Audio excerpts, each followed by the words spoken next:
Imagine you're walking through a quiet forest. You hear leaves rustling, and out of the corner of your eye, you spot movement. Without thinking, your body gets ready to react. Why? Because your brain just did something amazing. It combined what you saw and what you heard in a split second. This process is called multisensory integration. It's your brain's way of blending information from different senses, like sight and sound, so you can respond faster and more accurately.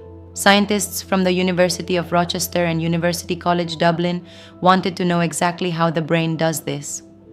They asked volunteers to watch dots on a screen and listen to tones, pressing a button whenever something changed. They discovered that your eyes and ears start by working separately. Each one builds its own case for action, like two detectives collecting clues. But right before you move, their findings meet in the brain's motor system. That's when the decision is made. This is why you react faster when you both see and hear danger. Your brain isn't choosing one sense, it's combining them for the quickest, smartest response. So next time you catch something before it falls or avoid a speeding bike, thank your brain.